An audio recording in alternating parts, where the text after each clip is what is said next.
Good morning, and welcome to Authentically Me, Tina Brown. Yesterday, we talked about naming our players at the round table, our emotional players. And I said today I would dive into getting a little more specific into the truth of those players. What is true, what is false, where some of those false beliefs came from. Where the truths came from. So let's just get into that and see what happens. So one of my players at the round table is, we'll just start with the first one, which was the little girl, right? The one that was locked in closets, the one that was taken, and I don't remember how it was taken from our family home and it felt like taken out of a secure home and thrown into a hurricane. Because I did the same thing. I was steady, I went to school. I don't know if I went to school, actually, I don't remember that. I remember walking through the woods. I mean, we had this steady stuff that we did. I had a bedroom, that had furniture and little butterflies on the wall and all that, just normal stuff. I remember getting in trouble for being in my sister's room, like little normal stuff. And then I remember the day that all that changed and I felt like I got thrown into steady, normal stuff to a hurricane, that nothing was normal. Everything changed on it. Every minute was different. There was no safety and security anymore. There was no steadiness and routine anymore. There wasn't anything that I knew. Nothing was familiar at all. And everybody that I thought I knew, including my sister and my mom, were different, right? Everything was different. There were men in the house, men that I didn't know were coming around. There was all sorts of crazy shit happening. So let's talk about that girl right there, the very unstable, fearful, almost animalistic girl. Okay, so let's look at some truths about that. So for me, let me tell you how I get there. I usually have to have a piece of paper, right? And I have it split down the middle. But at the top, I'll write down who I'm looking at, right? So I'm going to write down the animalistic child right there, right? Animalistic child. And then on one side, I'm going to say, what is true? Now, when I say what is true, I have to remember that the mind, once again, has its own world, does its own thing, and it's going to create, which I didn't know it did this, but it creates scenarios and memories to fit into these truths that we end up calling them, that form beliefs. And if it's not connected, and mine was not connected, it was very loose like this, the mind will actually start connecting things that may not even be real, just to solidify whatever that particular thing was, so it fit in that box nicely and it can be tucked away nicely. Now, this is nothing that is done in this level right here. It's nothing that I'm doing. The mind just does this on its own, right? So let's look at some truth. So it's harder. I got to sit here and go, is that true? Okay, so let's take the first part of that. Was I taken from my childhood home in Greenfield Village by my mother? Yes, I was. The mind told me that I was taken in the middle of the night, and it was this big secretive event. Is that true? I don't know, because I don't remember. But I would have told you for sure that was true. See the difference? So when I even say that and I admit that out loud to you, to myself, and go, okay, the first part of that was definitely true. I was taken from my mother, away from my childhood home, without my dad knowing it. That's true. The part that it was secretive and it was done under whatever and it was in the night, that is not true, because I don't know. But the mind had infiltrated it, and I got to get to those infiltrations and go and ask every part of that story, is that true? So then that helps me. I can feel it in my spine release, like, okay, Because why do we want to carry more than what we already have? We have plenty to carry. We don't need it to be more than what it is or less than what it is. We just want it to be what it is. And today I can talk about this. It's easy to talk about it without emotion because I've done so much work through this.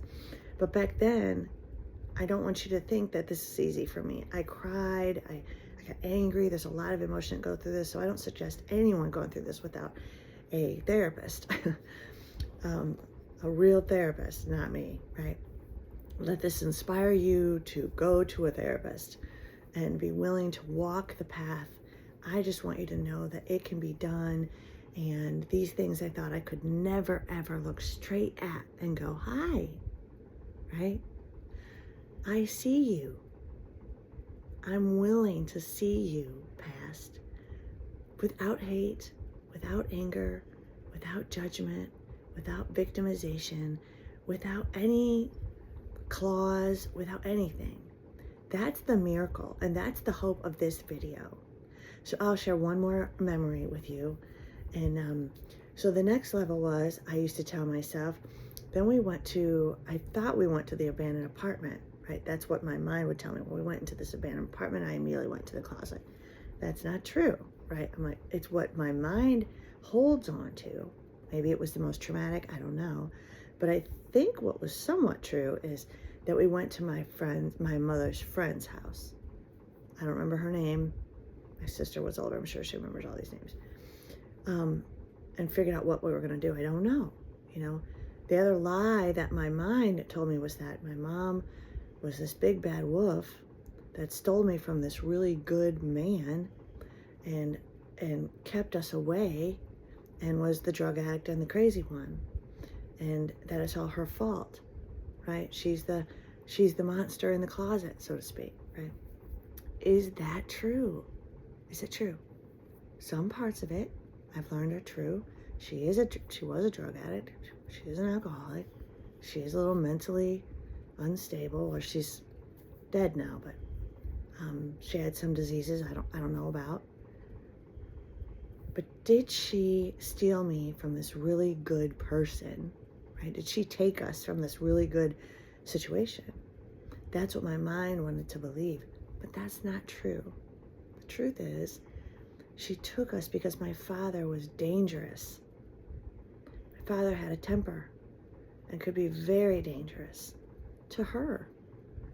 And I'm sure that in her heart and in her mind, she was trying to save us from him. He was volatile. He could be unstable. He could be kind, but he was an untreated Vietnam vet. It is what it is. And so as I got older, I realized, oh my God, because I lived with him, right? I realized, oh, this is what she went through. This is scary. And so that helped me get really honest about the reality of she was running to save herself. She was running to try to save us from that angry, unstable person that I think she probably loved him. And I know he loved her because he cried over her, right? The fact is though, they couldn't be together. And that's okay. But in the child mind, once again, the mind takes over and creates these scenarios and make it what it's not. And so my job as a 54-year-old woman and not a 5-year-old girl, right, is to try to look at some of this with reality. Okay, what do I really know about this? What is being created? Where is the fill-in happening? Because the fill-in is where the mind just takes over and just will like, oh, it's right here. Let's mush up and create the story so it locks in, right? Let's solidify this. And the truth is nothing's really ever solidified because it's all based in perception of the person that is perceiving it. And as a youth and as someone growing up, I don't realize that. I don't know that. And that's okay. There's no harm, no foul. But today I want to share with you that is just not true. And so my challenge for you today is to go through those different little piece parts, right? And that I was not, and ask yourself, is that true about each situation? This is not easy because there's a big part of me, which is my ego, or It could be something else subconscious, I don't know, that clings. I can feel my spine tight right now. That clings to some of these truths, that have clings to this, puts my claws in. This is what happened. Well, if I want to be free, how free do you want to be?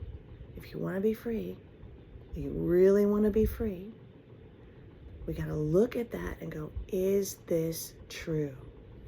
And write down, this is what I did, jotted down. This is, I don't know. This is my I don't know column. I don't know if it's true. The I don't know column is important because it's what the mind can play with. And this is this are facts that I actually know, right? Not I assume I know. Because we got to watch that word, because even what I think I know is going to be based in perception. So what I don't know is I don't know what other people think. That's a lie. I have no idea what my dad was thinking, what my mom was thinking, what my sister was thinking, what anyone was thinking. I don't know anything about any belief systems. I don't know, what happened behind closed doors. I don't know a lot of things. And if I'm being told that by one side or the other side or whatever, or even a sibling, that's still a foggy land, because people perceive what they perceive when they're perceiving it, right? Like if it was a teenager that was perceiving the situation, she's not going to perceive it as a 54-year-old woman. She's going to perceive it as a teenager with a mind that is not complete yet. A child, I was going to perceive that in the way a 5-year-old perceives that, not in the way that full-grown mind is going to perceive that. Even full-grown minds aren't trustworthy, right? And then the mind is doing its own quirky little thing.